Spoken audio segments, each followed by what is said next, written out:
Hi, everyone. Welcome back. And good to see lots of happy faces here. Today we are going to be moving ahead with our learning about Eliyahu. And in fact, we will actually be meeting Eliyahu in this particular chapter once again. But the truth is that Eliyahu comes in halfway through. What we're going to see is that the main character in this chapter is going to be an engagement between Ahab and Jezebel. Ahab and Jezebel and Navot. This is the famous story of Navot's vineyard, a story of power, corruption. Some years ago, I happened to be visiting Boston, and I have a student of mine who runs a program for Israeli government fellows at Harvard Kennedy School of Government.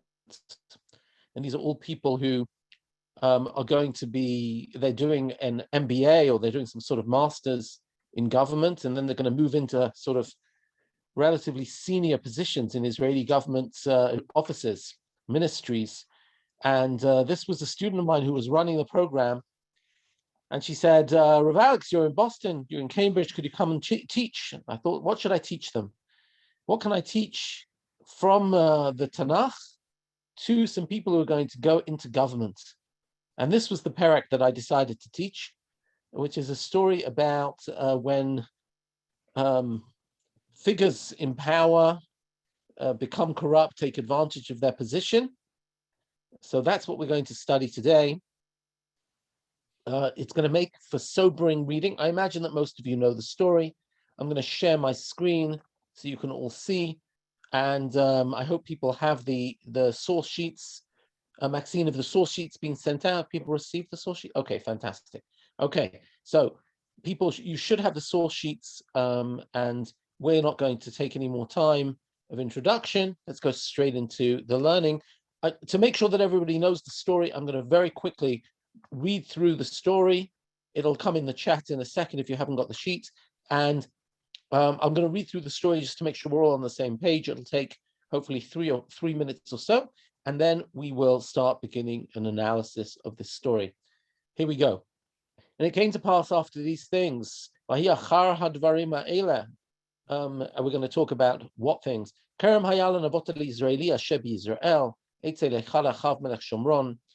The Navot Israeli had a vineyard which was in Jezreel by the palace of Ahab, king of Samaria. And Ahab spoke to Navot, saying, give me your vineyard for a vegetable garden because it's near my house, and I will give you a better vineyard for it. Or, if it seems good to you, I'll give you its value in money. Navot said to Ahab, God forbid that I should give the inheritance of my fathers to you. Ahab came home, sar v'za'if, in a sullen and furious mood because of the Navot, the Israelites' response, for he had said, I will not give you the inheritance of my fathers. And he lay down on his bed and turned his face away, and he wouldn't eat. Jezebel, his wife, came to him and said, why are you sullen? Why won't you come down for dinner? Why won't you eat?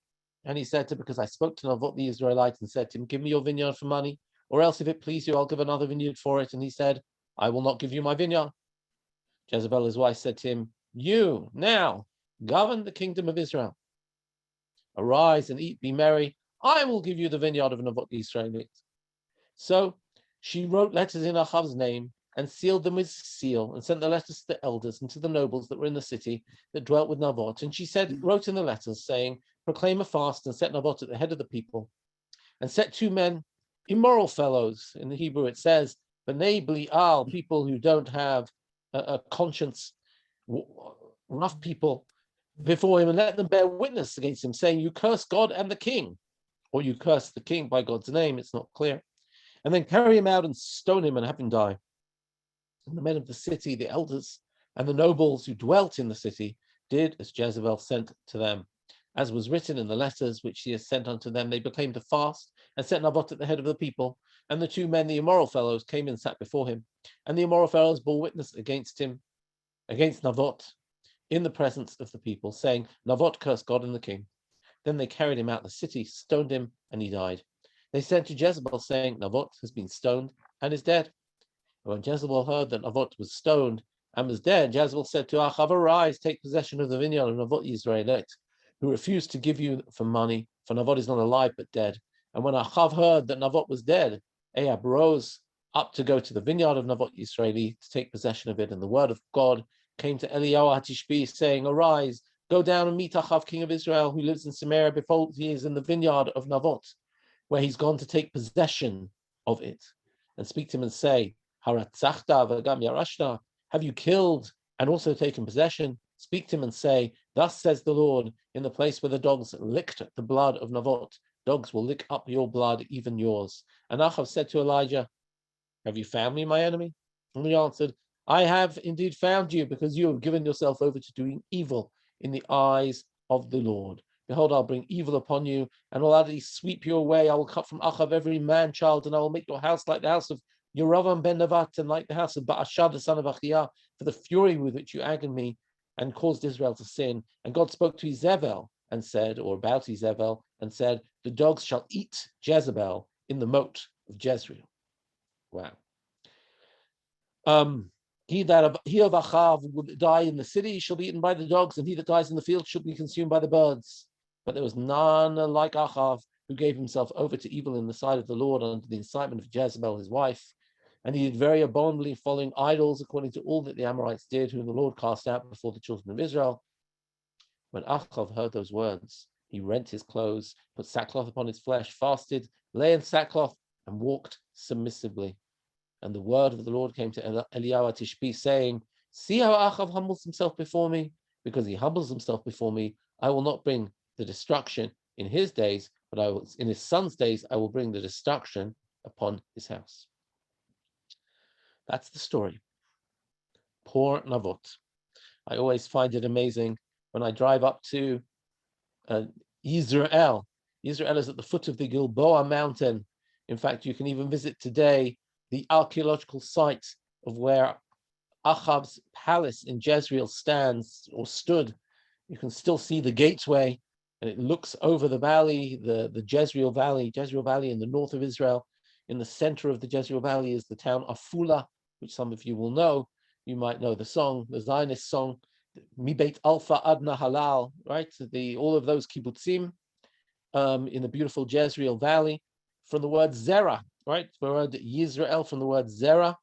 And when you get to just near the site of the palace in the ancient city of Jezreel, the name of the junction is called Somet Navot Junction.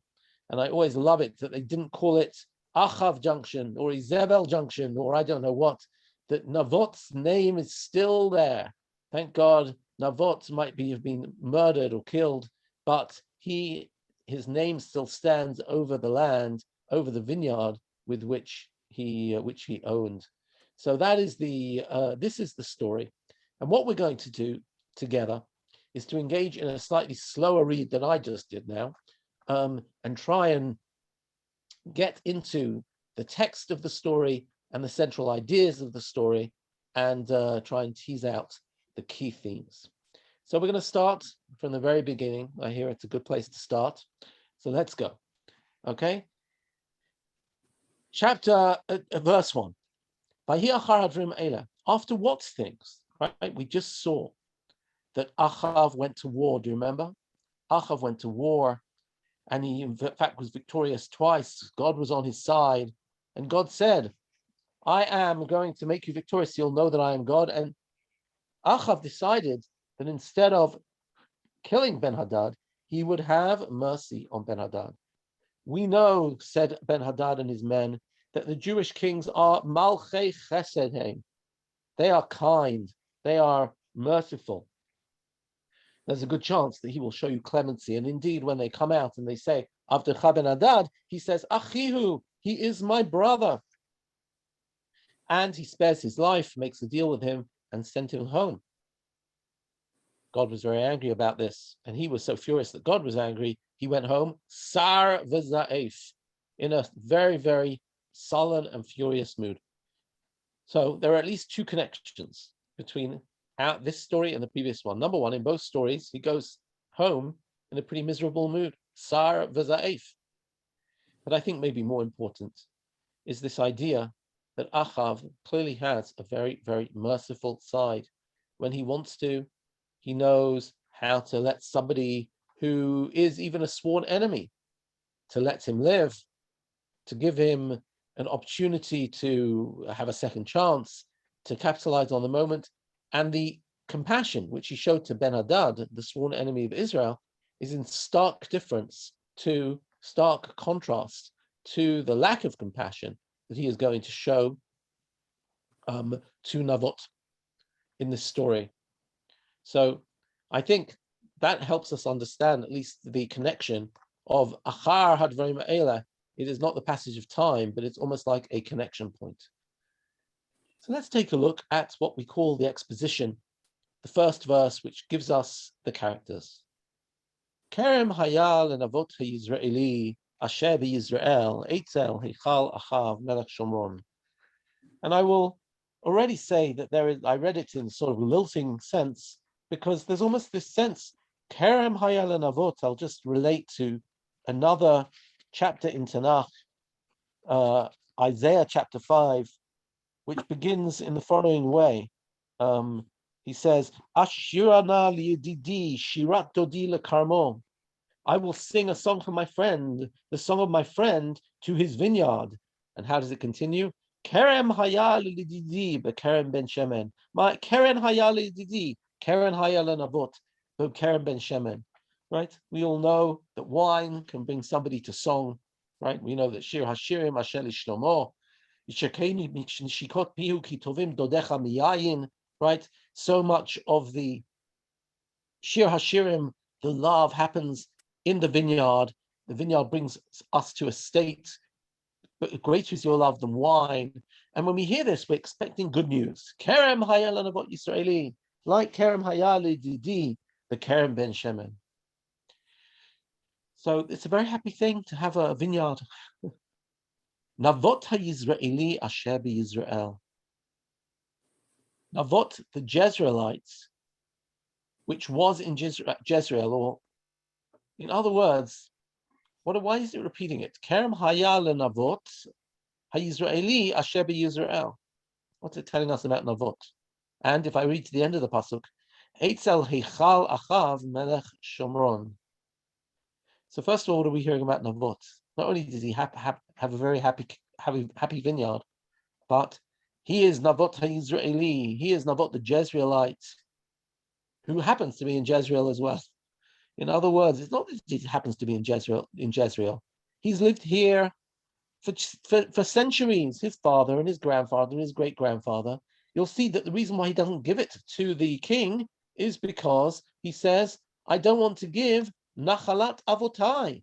This is an ancestral inheritance, the inheritance of my fathers.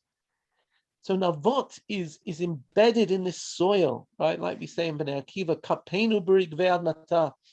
Our fingers in the clods of the earth, right? That's who he is. Those are his memories, his childhood memories of walking down the little lane down to the spring in order to draw water. And as a child, he probably played in the same vineyard, helping his father or grandfather to pick the grapes at harvest time. However, his vineyard is Eitzel Heichal Achav Melech Shomron, and this is a very clever technique, because on the one hand, it's telling us that Achav is the Melech Shomron. First of all, he doesn't really belong here. This is his winter palace. He's got another home. He really belongs in the capital city in Shomron. But the little farm yokel on Navot Israeli Asher Israel, who loves his fields, who knows the smell of the ground, he's a bit out of his league. He's Eitzel Heichal. He's right next to the palace. The Melech, right? He's playing way below his, way above his weight, as we would say in boxing terms, right? He's out of his league. He's not going to be able to stand up to this Melech, even if he is out of place. So you can see how delicately the opening pasuk manages to tease out so many themes. I love it. And by the way, let me just mention that many of my reflections on this chapter come from a wonderful article on this, a very close reading by Professor Yair Zakovich, who wrote an article. It's actually not in Yair Zakovich's books, it's in another book, a book by Professor Meir Weiss. But whichever way, he has this fabulous read on the chapter, and I've used quite a number of his reflections. So what do we say? Haomer davar b'shem omro mevi geula le'olam, right? And where do we learn that from? Since it's topical, we're coming up to Rosh Chodesh Adar, right? That it was said in the name of Mordechai to the king about Bigtan and Teresh, and as a result of that, we know that we got the geula. So this is the time of year where we should mention what our sources are and who has inspired us in our learning. So I will mention Yair Zakovich in this regard. Okay, so beautiful first pasuk. We learned a lot. Okay, we've got the connection to the last chapter by Eliyahu Hanavi, both in terms of Ahab's mood and in terms of the contrast between his mercy there and his cruelty here. We've got this notion of Navot, Israeli Israel, this man who's totally connected, and this power imbalance between the local man and the king. And now what happens is the following. Give me your field, because I want it for a vegetable garden, right? This is way before Michelle Obama, okay, planting vegetables at the White House. And because your field is right near my house. Interesting that Ahab doesn't talk about my palace. He just says Beiti.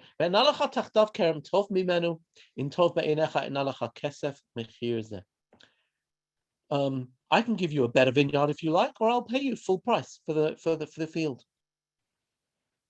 Is this a fair deal? I think it is. In fact, Ahab is pretty much showing quite a bit of vulnerability here, I would say, the way we talk today. I've sort of developed some green fingers. I'd like to have fresh vegetables. I'd like to have my salat Israeli freshly picked. So maybe we should call it my salat Israeli, freshly picked. And I want a little vegetable garden. And you know what? I'll give you even a better vineyard if you like, or I'll pay you full price. I don't know whether this is when he says Tanali, is this an order? Is this an offer you can't refuse? Or is it a request? He doesn't say nah, he doesn't say please. He says Tanali, after all, he is the king. But the interesting thing here is, okay, that he's giving him a very nice offer. He explains why he needs it. Ahab almost finds a need to justify himself. And the fascinating thing is that Navot says to Ahab, I can't, God forbid it. I can't give you the inheritance of my fathers. And interestingly enough, Ahab goes home sullen and furious, in a rotten mood, right? And what does he do? He goes to bed, right, like a impetuous teenager, right? But he's in a pretty bad mood. Won't come down for dinner, right?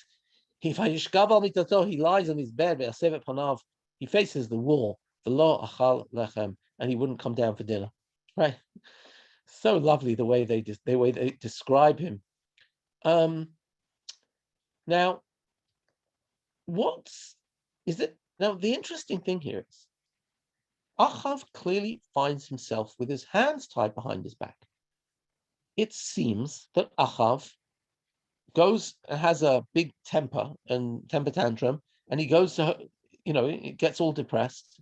It's almost as if, what would you expect him to do? If he was within his rights, he would say, here's a royal writ.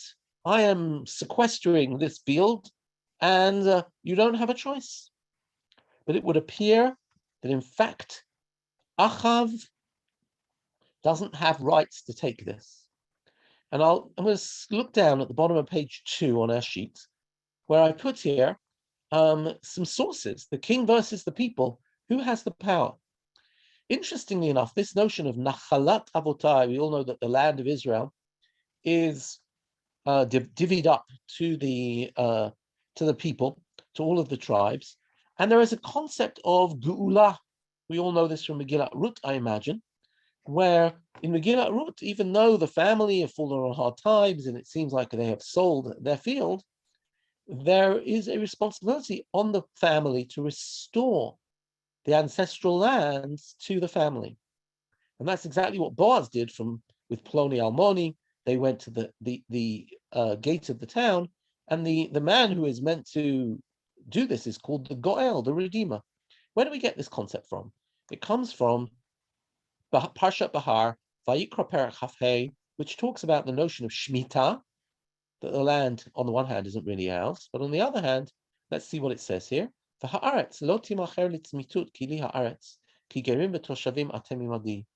land should not be sold in perpetuity, for the land is mine, says God, and you are but sojourners and residents with me. The land isn't really owned by you, it's sort of leased by you.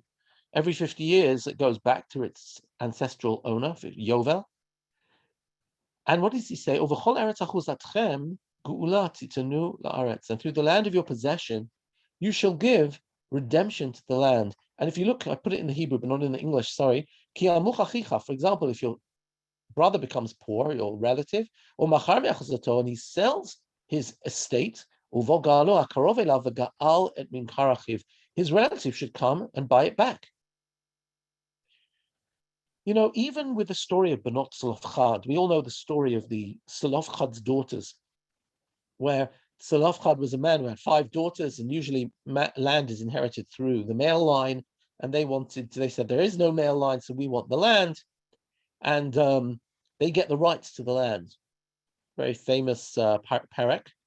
But there's actually an appendix to the story, or a part 2, because what happens in part 2 is that the tribe of Menashe come along and say, wait a second, if these girls have inherited land, then what will happen if they marry a man from Reuven or Shimon or Yisachar or Zebulun? Then the land of their children will be a Yisacharite or a Zebuluni or a Reuveni, and they'll lose the land. So they make a second law. Women can inherit, but when women inherit, right? Let's take a look. An inheritance shall not be transferred from one tribe to another, for each person of the children of Israel shall cleave to the inheritance of the tribe of their fathers. Here's the phrase, right? They've got to, nachalat mate avotav yidebaku. They should stick to it. And if a woman inherits land, so that the land won't leave her inheritance, what she should do is marry within her tribe. In other words, the Torah takes very seriously this tribal association with land. Every 50 years, the land is, however successful or unsuccessful the farmer has been, the land goes back to the tribe in question. And if a girl inherits land, since inheritance is usually through the male line, she should marry within her tribe, so the nachalat avotav doesn't get lost. In fact, when the Rambam rules the question of whether a king can sequester land, let's just take a look. He says the king is allowed to take taxes if he needs them for war, letzorach hamilchamot, and v'lokeach hasadot v'hazitim v'akramim, he can take fields, olive orchards, and vineyards for his subjects when they go to war, only in a war situation, and only if they have nothing to eat, and then he must pay for them. Here, Achav is not at war, and they have what to eat, and therefore it would seem to be, both according to the Rambam, which of course Achav wouldn't have known, but the Rambam is reflecting the ancient tradition, and according to the Torah, ancestral inheritance is so serious that even the king's hands are tied behind his back. Now, I want to say something here, a more broad statement. I find this a remarkable thing. You know, when we think about monarchy, we live in democracies, and I imagine that most of us are happy that we do. And we know that we all have rights. And frequently we imagine that when we lived under a monarchy, the king had supreme power, and the king could run roughshod over all sorts of, over the peasantry. As we read, I don't know, I used to learn about this in British history. And the peasantry don't have the landowner, you don't have much power against the king. What do we see here? We see that actually in ancient Israel, the common person, the common farmer has huge power against the king. And I remind you, when the city of Shomron, we learnt this in our first class, that when the city of Shomron was set up, Omri, Ahab's father, bought it from a man called Shemer. And he didn't call it Omron, he called it Shomron, thereby preserving the original ancestral owner. It almost seems like that this is a very, very broad ethic, a very broad sensibility in ancient Israel, that the land belongs to the people. And even the king might have a lot of powers, but he doesn't have the power to wrest a vineyard from Navot. And I think this is very, very clear to Navot, to Achav, and that's why he goes to bed in a big bad temper, because he can't do anything about it. Once you utter those words, Nachalat Avotai, the king is not within his legal rights to take this land. And in fact, notice again what Navot says, Chalila li meHashem. This is not about the king. This is really about an affront to God. Nothing personal to you, Achav. I respect you. You are my monarch. You are my leader. However, I could never do this because this would be against the laws of Hashem. Sandra, you raised your hand. Yes. I think it's evident too that Navot's answer to the king was so brief and used the magic words Nachalat Avotav, and then he closed his case. He didn't blubber, he didn't blather, he didn't expound on it. He used the magic words, which should have stopped Achav in his tracks. So that I think that Navot's response to the king supports your whole argument that in the Torah and in that place and in that time, calling on Nachalot Avotai would stop a sovereign from taking your land. Those were the magic words that would have stopped him. And the example is that he doesn't even embellish. All he does is use the magic words, and the king should have gone away, and that would have been the end of it. So the king actually did go away, but as Karen wrote in the chat, the thing is he has a wife who doesn't share these Jewish sensitivities, right? And here, let's take a look what happens next. By the way, it's not only Nachalat Avotai, correct, but I also want to point out the phrase Chalila li meHashem. Okay, so the Lord forbid it to me. Okay, so he goes home, verse 4, and sullen and furious because Navot the Israelite said, I will not give you the inheritance of my fathers. And he goes to bed, turns his face away, and wouldn't eat. Jezebel says to him, why are you in such a bad mood? Why won't you come down for dinner, right? Verse 5. Verse 6, he says, I spoke to Navot, the Jezreelite, and I said to him, give me your vineyard for money, or else, if it please you, I will give you another vineyard for it. And he answered, I won't give you my vineyard. And here's the critical point. Well, I'll come back to this in a minute. Jezebel, his wife, said unto him, you now govern the kingdom of Israel. I'll read it in Hebrew. Ata, you. Ata with an ayin, right? Now, ta'asem luchal Israel. Remember, Jezebel is the daughter of Baal, the king of Sidon. She says, I don't know, why are you being such a pushover, Achav? I know what my father would do. He'd send some guards and they would basically, give him an offer he cannot refuse and say, you don't have a choice. That you now ta'asem luchal Israel. In other words, be a king, not even be a man, be a king. It's clear to me that at this point there is a pause in the narrative because Achav doesn't answer her. He's still in bed facing the wall. And then she works on a second tactic. She says, kum, get up, and pay attention to this phrase, kum. We're going to talk about this word. Echol lechem v'yitav libecha, go be happy. Ani etein lecha et kerem Navot Israeli. I will give you the vineyard of Navot. In other words, if you're not going to do it, I'll do it, right? I even hear a sigh there before she says it. Okay. Now, let me just, if we're already here, let me just say a couple of things. There's some discussion about the way Achav talks to Jezebel. Dakovich wants to suggest, I put it on the sheet, that he talks much harder to Jezebel than he spoke to Navot. Look what he said to her. He says, I spoke to Navot the Israelites, And I said to him, give me your vineyard for money, or else if you please you, I'll give you another vineyard for it. What did he really say, right? He said to him, I've got a vegetable garden. He missed that out, right? And he says, I'll give you, actually told him, not he'll give him another vineyard, he'll give him a better vineyard, right? A better vineyard, do you remember he said? Or he'll give him money. So he first of all doesn't mention the vegetable garden. He also doesn't say that I'll give you a better vineyard, and he mentions the money first. Now, what this shows me is that Ahab is a little intimidated by Jezebel, and he doesn't want to tell her the whole truth.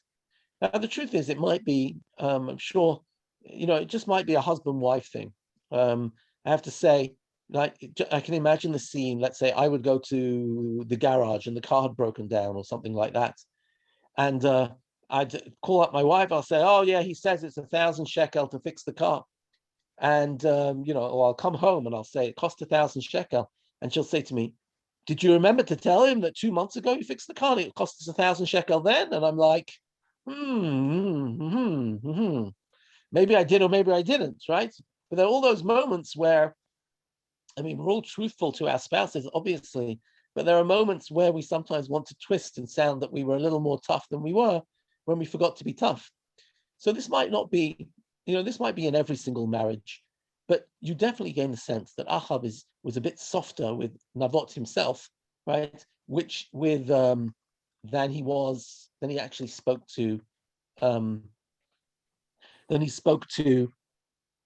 Jezebel. But I'd like to say something else at this point and really get to the central, I think, point that we want to say about this chapter. She says, right, arise, kum, arise.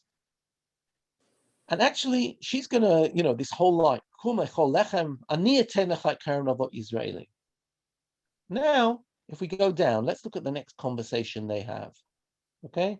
The next conversation they're going to have is in Pasuk 15. And when Jezebel heard that Navot had been stoned and was dead, Jezebel said to Ahab, arise. Look, the same kum, right? The same verb, right? Kum. By the way, he's been in bed the whole time, it sounds like. Reish et kerem Navot. Pay attention to the word reish as well, right? Which usually means to inherit, right? Inherit in war. Right? And what does Ahab then do? When Ahab hears this, verse 16, what does he do? Vayakam Ahab lared kerem Navot Yisraeli l'rishto. In other words, he totally is being, one could say, controlled, manipulated by his wife, right? He rose, right, to take possession. Okay, now, what do I want to point out here, and what's the critical thing? If you look at the sheets on page 3, what you see on the screen right now, hopefully should illustrate very nicely the structure of the story. Imagine that we were putting this on stage, right? This would make a great Shakespearean drama. And imagine we were staging this. So we would have 5 scenes. Scene number 1 takes place in the vineyard. Ahab is talking to Navot. Scene number 2, Ahab and Jezebel at the palace. Scene number 3 happens in the town of Israel, in the village. And that's where we have Jezebel, the elders, the witnesses, and Navot is stoned. Scene 4, back at the palace. Okay? Ahab and Jezebel. And the last scene happens back in the vineyard when Ahab goes out to check out the vineyard and to see what he's going to plant where. And then it's Ahab and Eliyahu. So the first thing I want to notice is that, first of all, you see how symmetrical this is, right? Ahab and Jezebel, Ahab and Jezebel, Ahab and Navot, vineyard, palace, Jezreel, palace, vineyard, okay? Of course, the lovely thing here is that Navot, who can't speak for himself because he's dead, will have a surrogate. He'll have somebody representing him, and that's Eliyahu. Eliyahu is going to stand in the vineyard representing the spirit of Navot, and saying the things that Navot could never say because Navot has been murdered. But the other wonderful thing here, and this is why I've called this a perfect murder, is of course that, if I'm thinking in sort of like Watergate terms, right? There's no paper trail. Well, we'll see in a minute, there are a little bit. But what I mean is, Achav is in every single scene, apart from one, the murder scene. Achav's in scene 1, he's in scene 2, he's in scene 4, he's in scene 5, and in scene 3, the murder scene, he's nowhere to be found. In fact, he apparently has been in bed the whole time. She said, come and eat, right? I'll give you Navot the Israeli. And the next time she comes back into the bedroom a day later and says, time to get out of bed, Navot is dead. Achav, of course, doesn't say, that's very strange. He seemed pretty healthy when I saw him yesterday. What happened, right? Did he have a car accident? Or he doesn't say a word because he knows what Jezebel has done. However, you can put Achav on a lie detector test. He will not know any details. He doesn't know what has been written in his name. He doesn't know the plot. He doesn't know who the witnesses are. He knows nothing. All he knows is Navot is dead. And here's the critical thing. In the murder scene, Achav is nowhere to be found. Achav has no knowledge. And yet, who is pinned with the entire impact of this murder? It is Achav himself. In other words, I know you don't know, but you know enough. And you know what your wife's up to. And this is happening in your name. And therefore, you bear the moral culpability. And this is quite an amazing statement. And I think it's so beautifully structured, this story, that really Achav knows nothing. And yet he is fully morally culpable here, even though he hasn't lifted a finger. He has allowed the people around him to engage in the machinations which will bring this man's death about. And it serves him well that he doesn't know. He can get things done by not knowing. I'm not sure where to go at this point, but let's just go to the murder scene and see one thing about the murder scene. Okay, I'll stop the share so we can, because I don't need this. Hold on a second. So let's go back to our text. Oh, I need the text. Silly me. Let's go back. I need the text. Let's go back to the murder scene and let's just take a look at what happens. And I want to show you how ugly it is, the murder scene. First thing I want you to see, let's read it in verse 9. She wrote in the letter saying, proclaim a fast and set Navot at the head of the people. In other words, Navot is to be completely unsuspecting. Usually a fast was in a case where something terrible had happened. There was maybe no rain. We've seen that rain's a problem. And Navot's the head of the people. In other words, Navot is the chazan. He's the Rav. He's giving the drasha. Shows that Navot is a very, very respected man in town. And set 2 men, immoral fellows, before him and let them bear witness against him, saying, you curse God and the king. Now, this is essential, right? This is essential because if he has cursed the king by God's name, he has blasphemed God and he's blasphemed the king. And he's engaged in an act of treason. If he had just committed a crime, then his relatives would inherit his field. But because he's committed a crime against the crown, then the king himself will inherit his field. So it has to be that his vineyard will go to Achav. It has to be a plot where he has conspired against the king. And then carry him out and stone him and have him die. Now, I'll say a couple of things. Why do I say that this is so cruel? Think about it. She sends this to the elders of the city, right? If you take a look, verse 8, right? What does she say? She wrote in Achav's name, sealed them with his seal, sent the letters to the elders of the nobles of the city. These are the people who grew up with Navot Israeli. They grew up with him. They've davened in shul with him. They danced at his son's bar mitzvah, right? They all know each other. And clearly they're so terrified of Jezebel, they're willing to sell their friend, their community member, to his death, because otherwise there'll be worse things coming. And this is exactly what she does. It's actually very interesting. When she talks about these evil witnesses, she said, that Hoshivu Shnaim Anashim B'nei Belial Negdo, let them face him. When they actually do come and testify, you know what it says?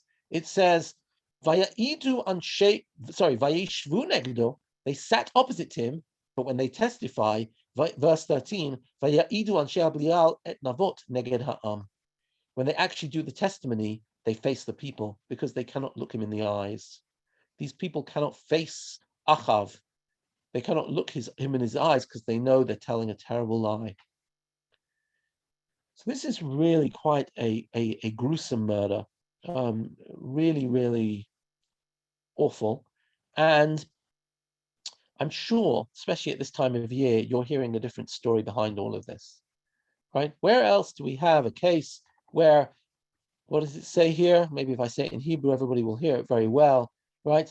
V'tichdos sorim b'shem hamelech, v'tachtom b'tavat hamelech, right? Right? You're all thinking about, of course, right? Where Haman sends the letters on behalf of Achashverosh to kill the Jews, just like Jezebel is sending letters on the behalf of Achav in order to fabricate some claims about Navot, right?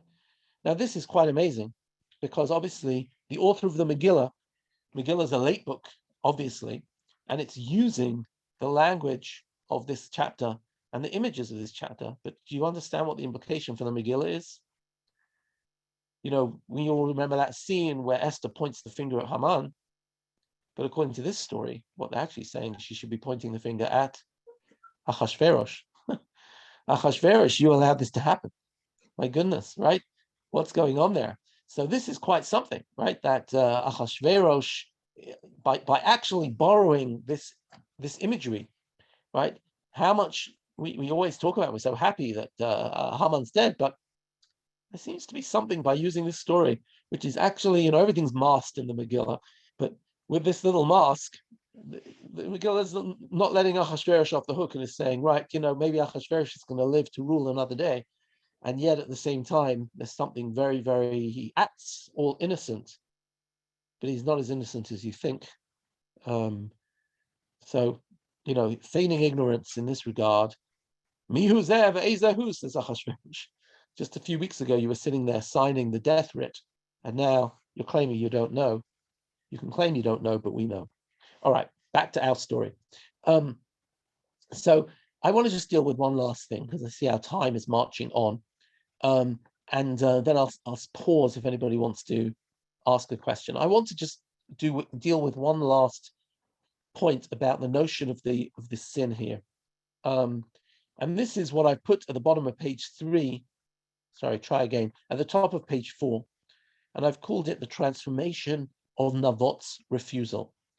And to my mind, this really goes down to the core. This drills down to the core of this chapter, which I think is really about the temptation of sin, the psychology of denial, and the abuse of government systems where you can sort of hide behind a bureaucracy and claim you don't know, but still the prophet is going to say that you bear the moral culpability. Take a look at these 4 versions. The transformation of Navot's refusal. We've studied quite in depth Navot's refusal. And we said that what we had here was, God forbid that I should give the inheritance of my fathers to you. Okay? In verse 4, he goes to bed in a temper. And it says, because he said, Lo etein lecha nachalat avotai. Now look, even before I do this, I don't know if you ever had this process where, I don't know, this can happen in all sorts of different directions, but maybe somebody got angry with you and you apologized, and then you get home and you say, to apologize. I didn't need to say anything. He was wrong. And then you think about it again and you say, oh my gosh, he was really out of order. And by the time you're finished thinking about it, you've totally, when you first spoke to him, you were quite, self-effacing. But when you finish thinking about it, you've totally transformed. Sometimes we play games in our head, right? And the games in our head, a good example is in the book of Shoftim, in the story of Pes Micha, where Micha's mother loses some money, 1,100 shekels, and she loses the money. She says, you know what? If I ever get the money back, I'm going to donate it to tzedakah. When she eventually donates to tzedakah, she only donates, I think it's 200 shekels to tzedakah. What happened to the other 900 shekel, right? Well, you know what? When she didn't have the money, she said, I'll give it all to tzedakah. When she had the money, she's like, you know what? I spent a lot of money trying to look for it and wasted a lot of time. You know what? Maybe not the whole 1,100. And you know what? I said it, but I was it. And slowly, by the time she makes the donation, it's suddenly 200 shekel. Our brains play funny games with us. And this we're going to see Ahav's brain messing with him. We know what Navot said. Now, what did Ahav hear? He heard, Lo etein lecha nachalat avotai. Right? I won't give you nachalat avotai. First of all, notice that this idea here is there's no chalila li me'Hashem. In fact, if you notice, the word in the Hebrew, in the first pasuk, verse 3, is woe to God that I should give my inheritance of my fathers to you. But you, the word lach, is at the end of the verse. Here, it's lo etein lecha en nachalat avotai. In other words, before, what he was saying was, this is a religious principle, it's not personal. What's Achav heard when he goes to bed? Lo etein lecha en nachalat avotai. You're not worthy, I would say, of giving my ancestral inheritance. Now, what's Achav thinking? I'm the king. I'm not worthy. Lo etein lecha. Notice, Achav doesn't hear the word God at all here. He doesn't make it a religious principle. Suddenly it's becoming personal. What? He's not going to give a sentimental heirloom for me, but I'm the king. Where's his loyalty? The third time, in verse 6, Jezebel says, what's up? And he says, I gave him a very nice offer. And he said, Lo etein lecha et karmi. I won't give you my vineyard. Whereas here it's totally me against you. And after all, I'm the king. There's no nachalat avotai. That's suddenly been erased from the narrative. And when Jezebel has actually killed him and she comes back, she says, Navot, Hashem me'ein latet lecha b'kesef. Who refused to give you the vineyard of Navot, the Israeli, for money? Hashem me'ein latet lecha b'kesef. That greedy, good for nothing. In other words, from religious principle, it became personal. From personal, it became even more personal, or an act of disrespect. And in Jezebel's version, he refused to give it to you even for money. You were so generous, Achav. And he is such a greedy man. He really deserves to die. This justification, every person is a human being, and we all have to live with ourselves.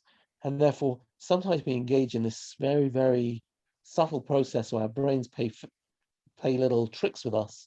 And this is what, by repeating the verse 4 times, this is what is happening here, as we see Achav and Jezebel justifying this murder, there's no other way to call it, with it. And therefore, Eliyahu is sent, as we said, as the surrogate of Eliyahu to say, Haratzachta v'gam yarashta, what you've killed, and you want to reap the benefits. You want to yarash, you want to go in there as the victorious, usually Lareshet Ta'aret means to conquer the land. You didn't do a thing. In fact, you just murdered a man. You didn't, achieve this through any licit means. Okay, I don't know if anybody wants to say something. I've still got a couple of things to add. And we haven't really got to the end of the story. But let's... Malka asked, why would Navot's heirs lose the inheritance? Because it's an act of treason, because he has cursed the king, right? Karen asked a question to the story of David and Bathsheba, and it's a really good, we're not going to have time to discuss the connections with that, but it is a very interesting story about, interesting question about when kings abuse their power, but I'm going to have to stay in this story for now. Is there any urgent question for now? Okay, so then I'm going to try and move on because I see I've only got 9 minutes. We've got 2 topics to deal with. One is the impact of this story, and I want to say a few words about that. And then we'll talk about Achav's tshuva or not. Let's go back to the story. here we go. Of course, by the way, just like in the last chapter, what we saw with the juridical parable, where the Navi meets him as he's coming back from war and pretended that he was a soldier and sort of caught him in the trap. This is a typical thing Nevi'im do, catch the king in the trap. And here, of course, the same thing happens. Just like Jezebel said to Ahab, arise. So God says to Eliyahu, arise, kum, raid, right? Likrat Ahab, Melech Israel asher b'Shomron, hinei bekerem Navot asher yarad sham l'rishto. Notice again, Melech Israel asher b'Shomron. He doesn't even belong in Jezreel. What's he causing trouble there? And he's in Kerem Navot's field, and say to him, haratzachta v'gam irashta, and also say to him, where the dogs lapped up the blood of Navot, they will lap up your blood, Achav. Achav responds in verse 20, and he says, what's his response? Hamatzatani oivi, have you found me my enemy? The first thing Achav tries to do is turn something which is a matter of religious principle and make it personal. Sound familiar, right? In other words, Eliyahu is coming with all the impact of a divine fiat, a divine judgment. And what does he say? Have you found me my enemy? In other words, Eliyahu, you've always got it in for me, right? You're always causing trouble. But of course, he says, I found you because you've given yourself over to doing evil in the sight of God. In other words, it's not me. It's B'nai Hashem, right? It's got nothing to do with me. I've got no vested interest here, right? I have found you because you have lehitmaker. In modern Hebrew, lehitmaker is to become addicted. In English, it says given yourself over. But it's interesting. Lehitmaker in English, in Hebrew, is an addiction. And now he gives him the standard, verse 21 and verse 22 are the standard condemnation of a king, where the king is condemned and he's told that his royal office will be terminated. Now, what do I want to focus on here? The question, of course, is this is the first time that we've seen this being told to Achav. 1 minute, I've got to just change I hope this will be okay. Just 1 second, I need to get a better interconnection. Okay, I think I'm still with you. We're good. This is a better connection. Okay, so this is the first time Ahab is told that he will be condemned. Last time, after the war, he was told that you let this man go, your life will be instead of your life. But we don't get this condemnation, which means your royal house is going to be terminated. Okay? It's true that he told him, you're going to suffer for this, your nation is going to suffer for this, but he didn't tell him, you're not going to be the king. Why now? And here I want to turn to 2 very famous passages of the Rambam, which I think are so critical. The Rambam says, and you see it on your screen, although, he says, there are crimes more serious than bloodshed. Yesh avonot chamurim mishvichut damim. In other words, maybe things like idolatry, which are a direct affront to God. None lead to the destruction of society like bloodshed. Even idolatry, he says. Okay. By the way, the phrase here is hashchatat yishuvo shel olam, the destruction of literally the fabric of society, the fact that people can sit in this world. And I've got to tell you, as I'm saying these words, I'm thinking very much about what's going on in the Ukraine. He says, even idolatry, or needless to say, prohibited sexual relations, or desecration of Shabbat, are not like bloodshed in this respect. For those belong to the category of transgression between man and God, where bloodshed belongs to the category of sins between one human and another. Anyone who commits such a sin of bloodshed, is a thoroughly wicked individual. All the commandments before throughout his life are not equal in weight to this sin, nor will they save him from judgment. And we learn this, interestingly enough, Seolamad me Achav. Learn this from Achav, Oved Avodah Zarah. What was his title when we first met him? There were none worse than Achav because he worshipped idolatry. Because it says, and here's the verse, Rak lo hayaka Achav, there was no one like Achav. However, it says, when his virtues and his sins were lined up before God, what was the sin that brought him to death and destruction? There was no sin which condemned him to destruction other than the sin of Navot. Okay? And he says, and in this case, he didn't even kill him. He just caused his death. All the more so if you actually cause death and destruction. Likewise, the Rambam warns us about our desires. And he says, for the Rambam, there is a mitzvah of lo tachmod. There's even a mitzvah before lo tachmod of lo titaveh. You're not allowed to allow yourself to even have any element of desire. And if you take a look here, he says, desire brings a person to coveting. And coveting, so first, even allowing yourself the desire, and coveting leads to theft. For if the owner of the object that one desired is not willing to sell, even though one offers a hefty sum and pleads with him, then you'll come to steal, etc., etc. And if the owner confronts him so as to save his property or prevent him from stealing, then he'll come to shed blood. Go and study the story of Ahab and Navot. Once again, say olamad mimase Ahab Navot. What's happening here is that the Rambam clearly looks at this story as a story which is, we really have to learn from in two ways. Number one, this chain of desire. Somebody allows themselves to want something so much so that it consumes them, they can't get out of bed. And then people will do their bidding, especially when they are powerful people. And second of all, just to understand, Sefer Melakhim is so focused on idolatry. It is the sin of Sefer Melakhim. For every king, we say, did they do right or wrong? And it's a question of whether they commit themselves to idolatry or to monotheism. There's only one real major sin, except for one chapter, and that's this one.